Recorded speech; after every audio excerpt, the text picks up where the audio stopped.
दोस्तों नमस्ते। लक्ष्य एकेडमी कवर्धा में आप सभी का हार्दिक स्वागत है। मैं आपका संजय नई वीडियो के साथ। निश्चित तौर से आप घरों में काफ़ी सेफ महसूस कर रहे होंगे क्योंकि कोरोना की स्थिति काफ़ी बढ़ गया है दोस्तों।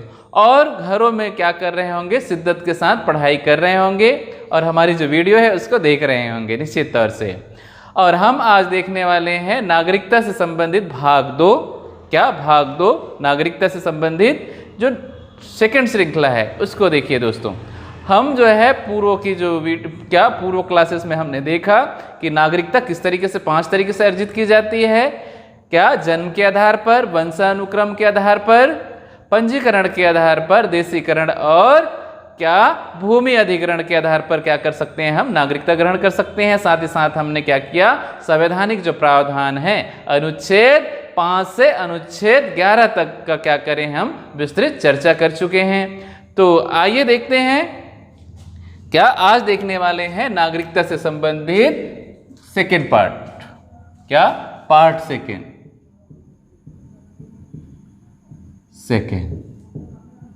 जिसमें हम निश्चित तौर से एनआरआई,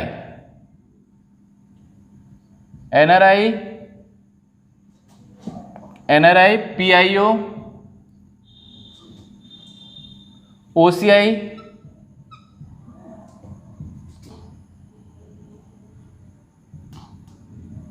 एनआरसी और सीए पर विस्तृत चर्चा करेंगे। किस पर? एनआरआई, पीआईओ, ओसीआई, एनआरसी और सीए पर हम क्या करने वाले हैं, आज विस्तृत चर्चा करने वाले हैं। तो आइए देखते हैं इनके संवैधानिक प्रावधान क्या क्या किए गए हैं। चलिए देखते हैं दोस्तों। पहला टॉपिक हम लेते हैं, विदेशी निवासियों को विशेष दर्जा। संविधान में विशेष दर्जा किस तरीके से प्रदान की गई है संविधान में? किनको? विदेशी क्या अप्रवासी नागरिकों को। किनको? विदेशी निवासियों को, विदेशों में निवास कर रहे हैं, इनको जो है 3 तरीके से दर्जा प्राप्त है दोस्तों। कितने प्रकार से? 3 तरीके से इनको विशेष दर्जा प्राप्त है। सरकार के द्वारा क्या किया जाता है, इनको आने जाने में, साथ ही साथ जो है क्या होगा, बिना वीजा के भारत में भ्रमण करने का कुछ राइट्स दे दिया जाता है और नियमों में कुछ ढील दिया जाता है। क्या दिया जाता है? और ये 3 तरीके के नागरिकों को प्राप्त होता है। पहला हम देखते हैं अनिवासी भारतीय। क्या? अनिवासी भारतीय, इनको एनआरआईज कहा गया है। क्या कहा गया है? NRI, non residential Indian. ऐसे भारतीय जो विदेशों में रहते हैं भारत की वीजा पर। किस पर? भारत की वीजा, ठीक है, और पासपोर्ट के आधार पर कहां पे? विदेशों में व्यवसाय कर रहे हैं। क्या? व्यवसाय एवं रोजगार के लिए कहां? विदेशों में गए हुए हैं। वे नागरिक क्या कहलाते हैं? एनआरआई कहलाते हैं या अनिवासी भारतीय कहलाते हैं। कहां? विदेशों में निवास कर रहे हैं, इसीलिए ये एनआरआई कहलाएगा, एनआरआई कहा जाता है। इनको जो है सारे वे अधिकार प्राप्त हैं जो भारत के लोगों को प्राप्त है, जैसे मतदान करने का अधिकार, नियुक्ति पाने का अधिकार। जितने भी जो मूल निवासी है उनको प्राप्त अधिकार किनको प्राप्त होता है? एनआरआई को प्राप्त होता है दोस्तों। किनको प्राप्त होता है? एनआरआई को। आगे चलते हैं। नेक्स्ट क्या है? नेक्स्ट टॉपिक क्या है? भारतीय मूल के व्यक्ति, PIO, person of Indian origin. Person of Indian origin, भारतीय मूल के नागरिक। भारतीय मूल के नागरिक वे नागरिक कहलाते हैं जिनके पूर्वज या स्वयं या उनके दादा दादी, नाना नानी में से कोई एक भारत का नागरिक रहा हो, कभी ना कभी भारत का नागरिक रहा हो। ऐसे नागरिक क्या कहलाते हैं? पर्सन ऑफ इंडियन ओरिजिन या भारतीय मूल के नागरिक कहलाते हैं। लेकिन कुछ जो पड़ोसी देशों के नागरिकों को छोड़कर, जैसे आप देखेंगे चाइना, क्या चीन, बांग्लादेश, पाकिस्तान, नेपाल, श्रीलंका, भूटान, अफगानिस्तान, इन देशों को के जो नागरिक हैं उनको जो है भारतीय मूल का नागरिक नहीं कहा जाएगा।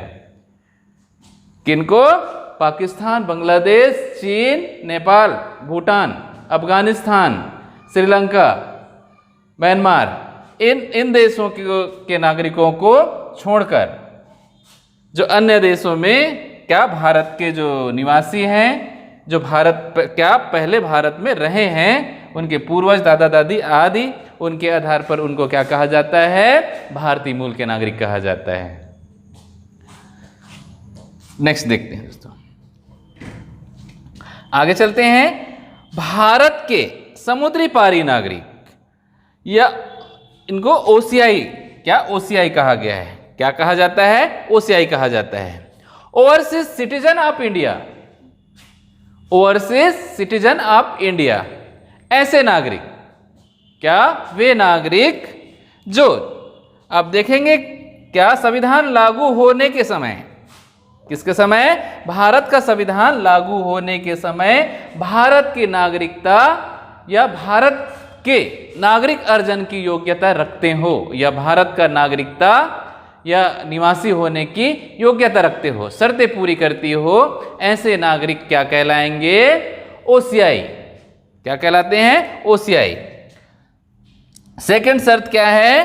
15 अगस्त 1947 के बाद, क्या 15 अगस्त 1947 के बाद कोई ऐसा भूभाग जो वर्तमान में भारत का हिस्सा है लेकिन पूर्व में भारत का हिस्सा नहीं था और वहां के निवासी होने की योग्यता रखता हो, शर्तें पूरी करता हो, वे नागरिक क्या कहलाएंगे? ओसीआई, ओसीआई देश कहलाते हैं या ओसीआई नागरिक कहलाते हैं। आगे चलते हैं। तीसरा शर्त क्या है? संविधान लागू होने के समय भारत का नागरिक होने की शर्तें पूरा करता हो, वे सारे नागरिक क्या कहलाएंगे? ओवरसीज, क्या? ओवरसीज, ठीक है, ओवरसीज सिटीजन ऑफ इंडिया कहलाएंगे। क्या कहलाएंगे? ओसीआई। लेकिन आप देखेंगे 2015 को नागरिकता संशोधन अधिनियम 2015 को PIO, person of Indian origin या भारतीय मूल के जो नागरिक हैं उनको ओसीआई नागरिक का ही दर्जा दिया जा रहा है। क्या आप देखेंगे कि भारतीय मूल का जो नागरिक है, भारतीय मूल, उसको समाप्त कर दिया गया है और वे सारी सुविधाएं ओसीआई नागरिक के अंतर्गत इनको शामिल कर लिया गया है। किसके अंतर्गत शामिल कर लिया गया है? ओसीआई के अंतर्गत शामिल कर लिया गया है। ठीक है दोस्तों, आइए चलते हैं, इनकी तुलनात्मक अध्ययन करते हैं हम। क्या? एनआरआई, पीआईओ और ओसीआई को जो सुविधाएं प्राप्त है संविधान में, उनके लिए क्या क्या प्रावधान किए गए हैं, उनकी जो है तुलनात्मक अध्ययन करते हैं। क्या करते हैं? अध्ययन। चलिए दोस्तों देखते हैं। अहर्ताएं, एनआरआई को, क्या एनआरआई भारतीय नागरिक हैं जो विदेशों में रह रहे हैं, उनको क्या कहा गया है? एनआरआई कहा जाता है, है ना। और पीआईओ, वे नागरिक जिनके पूर्वज या स्वयं भारत का कभी न कभी नागरिक रहा हो लेकिन वर्तमान में भारत की नागरिकता त्याग कर अन्य देश का नागरिक हो गया है। लेकिन कुछ देशों को छोड़कर आप देखेंगे कि चीन, पाकिस्तान, बांग्लादेश, नेपाल, भूटान, म्यांमार, अफगानिस्तान, श्रीलंका के जो नागरिक हैं उनको छोड़कर के जो है अन्य देशों के जो नागरिक होंगे वो जो क्या कहलाएंगे? पीआईओ। क्या कहलाएंगे? PIO, person of Indian origin. आगे चलते हैं। ओसीआई नागरिक 26 जनवरी 1950 को भारतीय नागरिक होने की शर्तें पूरी करते हो, वे नागरिक क्या कहलाएंगे? ओसीआई कहलाएंगे। लेकिन पाकिस्तान और बांग्लादेश के नागरिकों को छोड़कर, किनको? पाकिस्तान और बांग्लादेश के नागरिकों को छोड़कर। आगे चलते हैं। सुविधाएं, क्या इनको जो है क्या क्या सुविधाएं प्राप्त है संविधान के अनुसार? आप देखेंगे एनआरआईज को भी सारी सुविधाएं प्राप्त है जो भारतीय नागरिकों को प्राप्त होती है। और पीआईओ, भारतीय मूल के जो नागरिक हैं उन्हें 15 वर्षों तक, क्या 15 वर्षों तक बिना लाइसेंस का या फ्री वीजा मिलती है। भारत सरकार फ्री वीजा देती है 15 वर्षों तक। और जो प्रतिबंधित एरिया है या कुछ क्षेत्र है वहां पर क्या भारत में शर्त यह है कि भारत में किसी भी क्षेत्र में ये बागान, कृषि या क्या अनुसंधान कार्य के लिए या बागवानी कृषि की इनको अनुमति नहीं होती है। किनकी अनुमति नहीं होती? बागवानी कृषि या कृषि कार्य करने की अनुमति, या जमीन जायदाद नहीं खरीद सकते। आगे चलते हैं। ओसीआई, समुद्री पारी भारतीय नागरिक, जीवन पर्यंत वीजा। क्या ओसीआई नागरिकों को जीवन पर्यंत वीजा दी जाती है और पंजीयन की आवश्यकता इनको नहीं होती। भारत सरकार इनको पंजीयन फ्री कर दिया है। लेकिन जो बांग्लादेश है और पाकिस्तान ओवरसीज नागरिकों के अंतर्गत नहीं आते। इन्हें जो है क्या इन्हें किसी प्रकार से बागवानी और कृषि जमीन खरीदने का अधिकार नहीं होता है। आगे चलते हैं। मतदान करने का अधिकार, संविधान में जो है मतदान करने का अधिकार किसे है किसे नहीं है। एनआरआईज को मतदान करने का अधिकार है। क्या करने का अधिकार है? मतदान करने का अधिकार है, और किसी भी पदों पे नियुक्त होने का भी अधिकार है। किसी भी पदों पर वो क्या कर सकते हैं? नियुक्त हो सकते हैं। और यहाँ पे पीआईओ जो भारतीय मूल के नागरिक हैं उन्हें मतदान करने का अधिकार प्राप्त नहीं है, और साथ ही साथ जो है ओवरसीज नागरिकों को भी मतदान करने का अधिकार प्राप्त नहीं है। नेक्स्ट देखते हैं। कार्यों की अनुमति। किसकी अनुमति? कार्यों की अनुमति। नागरिकों है ना, एनआरआई को नागरिकों के समान ही भारत में किसी भी कार्य को क्या कर सकता है? क्रियान्वित कर सकता है, संचालन कर सकता है। लेकिन जो पीआईओ है या भारतीय मूल के जो नागरिक हैं उनको पर्वतारोहण या अनुसंधान कार्य या अनुसूचित क्षेत्रों में बिना परमिशन के जाना क्या अलाउ नहीं है। क्या जाना अलाउ नहीं है? परमिशन लेकर ही क्या कर सकते हैं? वहां पे जा सकते हैं दोस्तों। आगे चलते हैं। ओसीआई या समुद्री पारी भारतीय नागरिकों को भारत में किसी भी क्षेत्र में यात्रा करने पर प्रतिबंध होता है। क्या होता है? प्रतिबंध होता है। अनुमति लेकर ही वो क्या कर सकता है? पर्वतारोहण कर सकता है, अनुसंधान कार्य कर सकता है, एवं अनुसूचित क्षेत्रों पे क्या करेगा? बिना परमिशन का नहीं जा सकता दोस्तों। आगे चलिए।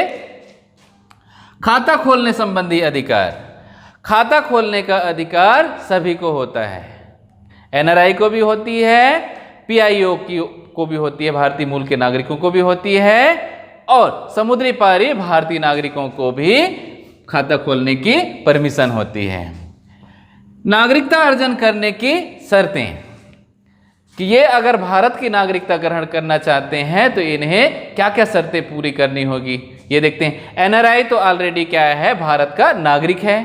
क्या है? भारत का नागरिक है। उनको किसी भी प्रकार का अर्हता की आवश्यकता नहीं है, योग्यता की आवश्यकता नहीं होती। लेकिन जो भारतीय मूल का जो नागरिक है अगर भारत की नागरिकता ग्रहण करना चाहता है तो भारत में वो आवेदन करने से पूर्व 7 वर्षों तक यहाँ पे निवास कर चुका हो या कर रहा हो, उस स्थिति में ही क्या कर सकता है? पंजीकरण के लिए आवेदन कर सकता है। और समुद्री पारी जो भारतीय नागरिक है या ओसीआई नागरिक है वो 5 वर्ष तक भारत में निवास कर रहा हो और वो पंजीकरण के लिए आवेदन कर सकता है। कितने वर्ष के लिए? 5 वर्ष तक भारत में रह चुका हो। आगे चलते हैं। नियुक्ति संबंधी अधिकार। एनआरआईज को भी सारे नियुक्ति संबंधी अधिकार प्राप्त होते हैं जो सामान्य नागरिकों को प्राप्त होता है। लेकिन आप देखेंगे कि किसको? भारतीय मूल के नागरिकों को किसी भी पदों पर नियुक्ति होने का अधिकार नहीं होता। जैसे आप देखेंगे किसी भी सरकारी पदवी धारण करने का अधिकार नहीं होता है। संविधान में किसी तरीके से उनको अधिकार नहीं दिया गया है। वो न तो किसी भी सरकारी नौकरी कर सकते हैं, ना ही जॉब कर सकते हैं, ना ही चुनाव लड़ सकते हैं। क्या नहीं कर सकते? चुनाव नहीं लड़ सकते। आगे चलते हैं। ओवरसीज नागरिक। ओवरसीज नागरिकों को भी किसी प्रकार से नियुक्ति प्राप्त करने का अधिकार नहीं होता। ना तो मुख्य न्यायाधीश, प्रधानमंत्री या किसी भी पदवी धारण नहीं कर सकते दोस्तों। आगे चलिए। शिक्षा संबंधी अधिकार। क्या? शिक्षा संबंधी अधिकार। एनआरआई को भारत में शिक्षा अध्ययन करने का या भारत के सारी सुविधाएं प्राप्त है, शिक्षा संबंधी सारी सुविधाएं प्राप्त है। लेकिन जो कौन सा? पीआईओ नागरिक हैं उनको प्रवासी भारतीय के रूप में क्या शिक्षा अध्ययन करने का अधिकार प्राप्त है। वो कहीं भी शिक्षा अध्ययन कर सकते हैं भारत के किसी भी राज्य में, किसी भी संस्थानों में। और ओसीआई नागरिकों को भी शिक्षा अध्ययन करने का अधिकार है, वो भी अप्रवासी भारतीय के रूप में। कैसे? अप्रवासी भारतीय के रूप में शिक्षा अध्ययन करने का अधिकार प्राप्त है। तो इस तरह ये रहे आपके संवैधानिक प्रावधान। संविधान में किस तरीके से एनआरआई और भारतीय मूल के जो नागरिक हैं, है ना, पीआईओ और ओवरसीज नागरिकों को प्राप्त संवैधानिक प्रावधान या अधिकार मैंने विस्तृत देखे और निश्चित तौर से आपको समझ में आ गया होगा। अब आगे देखते हैं। आगे देखिए, भारतीय नागरिकों को प्रदत्त मूल अधिकार। क्या? भारतीय नागरिकों को विशेष तौर से केवल भारतीय नागरिकों को प्राप्त मूल अधिकार के अंतर्गत अनुच्छेद 15, अनुच्छेद 16, अनुच्छेद 19, अनुच्छेद 29 और अनुच्छेद 30 केवल भारतीय नागरिकों को प्राप्त है। अनुच्छेद 15 में आप देखेंगे जाति, वंश, लिंग, लिंग, धर्म, स्थान आधार स्थान आदि के आधार पर विभेद नहीं किया जा सकता। अनुच्छेद 16 में संवैधानिक प्रावधान क्या है? अनुच्छेद 16 नियुक्ति के संबंध में, किसके संबंध में? नियोजन के संबंध में समानता का अधिकार। किसके संबंध में? नियोजन के संबंध में। आर्टिकल 19 स्वतंत्रता का अधिकार। अनुच्छेद 19 क्या है? स्वतंत्रता का अधिकार। और अनुच्छेद 29 अल्पसंख्यक वर्गों को अपनी जो संस्कृति है, अपनी जो भाषा है, अपनी लिपि है, उसको सेव करने या सुरक्षित रखने का अधिकार है। साथ ही साथ अनुच्छेद 30 के अंतर्गत आप देखेंगे कि जो अल्पसंख्यक वर्ग है उनको शिक्षा संबंधी संस्थाएं खोलने का अधिकार है। तो इस तरीके से ये सारे अधिकार जो है केवल भारतीय नागरिकों को ही प्राप्त है। आगे चलते हैं दोस्तों। सीएए क्या है? काफी विवादास्पद जो नागरिकता संविधान संशोधन 2019 है। क्या है? नागरिकता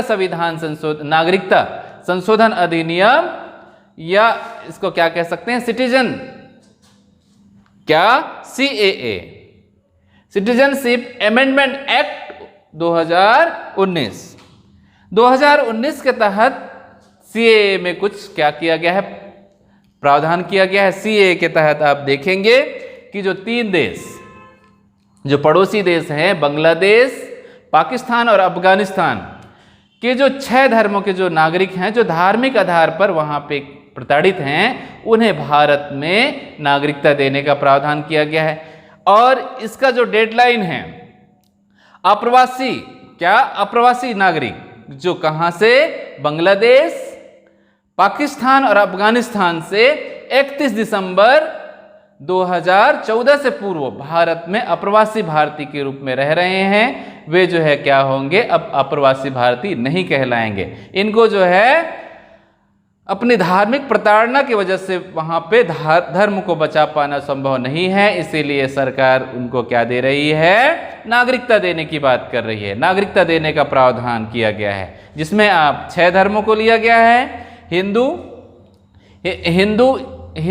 बौद्ध, जैन, पारसी, सिख और ईसाई धर्म के जो लोग हैं वो अप्रवासी भारतीय के रूप में 31 दिसंबर 2014 से पूर्व अगर भारत में रह रहे हैं, उनको जो है सीधे सीधे नागरिकता दे दिया जाएगा। लेकिन एक निश्चित वर्ग है, क्या? निश्चित संप्रदाय है, मुस्लिम संप्रदाय इसको या इस्लाम संप्रदाय के लोगों को इस नागरिकता संशोधन के तहत जो है भारतीय नागरिकता नहीं दी जाएगी। क्या की जाएगी? नहीं दी जाएगी।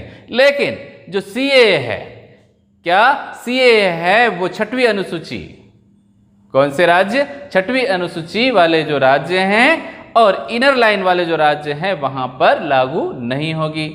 क्या नहीं होगी? उन राज्यों के लिए लागू नहीं होगी। दोस्तों आगे चलते हैं हम।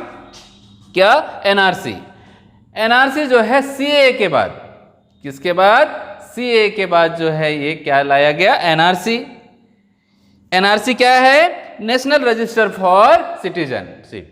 नेशनल रजिस्टर फॉर सिटीजनशिप है। ये आप देखेंगे कि जो केंद्र सरकार को अंदेशा होता है कि बहुत सारे जो प्रवासी क्या विदेशों से आकर भारत में रह रहे हैं। कहां से आकर? विदेशों से आकर भारत में रह रहे हैं और वे कहीं ना कहीं क्या है? इल्लीगल तरीके से भारत में रह रहे हैं। तो उनकी छटनी किस तरीके से की जाए? तो आप देखेंगे कि इसके लिए गाइडलाइन क्या किया गया कि एक रजिस्टर है जिसको एनआरसी या नेशनल रजिस्टर फॉर सिटीजन के नाम से जाना गया है, जिसमें सभी राज्यों के लोगों को एनआरसी किया जाएगा। सिर्फ 6वीं अनुसूची जहां पे लागू है उन राज्यों को छोड़कर एनआरसी संधारण किया जाएगा, जिसमें नागरिकों का नाम क्या पंजीकरण कराया जाएगा। क्या कराया जाएगा? पंजीकरण कराया जाएगा दोस्तों।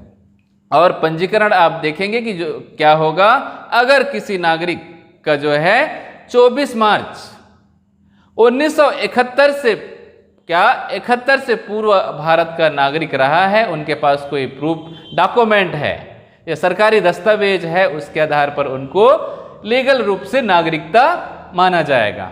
लेकिन अगर जिनके पास डॉक्यूमेंट नहीं होगा वे जो है क्या होंगे, भारतीय नागरिक नहीं कहलाएंगे। क्या कहलाएंगे? भारतीय नागरिक नहीं कहलाएंगे, वो प्रवासी भारतीय कहलाएंगे और उनको डिटेंशन सेंटरों में डाल दिया जाएगा। ठीक है। और जो व्यक्ति जो है नागरिकता प्रूफ नहीं कर सकता वो कहीं ना कहीं भारतीय नागरिक नहीं होगा। तो इसी जो है काफी विरोध कर रहे हैं इस नागरिकता संशोधन का और एनआरसी का। किसका? एनआरसी का। ताकि जो भारत है, क्योंकि पुअर कंट्रीज है, कुछ घुमंतु प्रजाति के लोग होते हैं। क्या होते हैं? घुमंतु प्रजाति के लोग होते हैं। और वर्ष में आप देखेंगे कई राज्य जो है बाढ़ से डूब जाता है, जिसकी वजह से डॉक्यूमेंट जो है स्थायी रूप से नहीं मिल पाएगी, जिसकी वजह से नागरिकता जाने का भी खतरा लोगों के अंदर बना हुआ है। और आप देखेंगे कि कहाँ असम में एनआरसी कराई गई, जिसमें आप देखेंगे कि 9 लाख लोग जो है अपनी नागरिकता साबित नहीं कर पाए, जिन्हें डिटेंशन सेंटर में भेज दिया गया। तो कहीं ना कहीं जो है सरकार का इस बातों पर क्या हो रही है, काफ़ी विरोध हो रही है कि 1971 का जो डॉक्यूमेंट है वो लीगल डॉक्यूमेंट के आधार पर ही उनको कहाँ एनआरसी में स्थान दिया जा सकता है और उनको नागरिकता मिलेगी।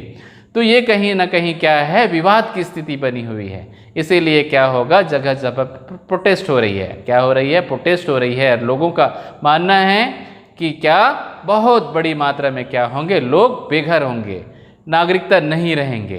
क्या रहेंगे? भारत की नागरिकता नहीं रहेंगे। और सरकार बदले की भावना से भी क्या कर सकती है, जो रजिस्टर में नाम या संदेहास्पद की सूची में डाल सकती है, जिससे लोगों की नागरिकता खतरे में आ सकती है।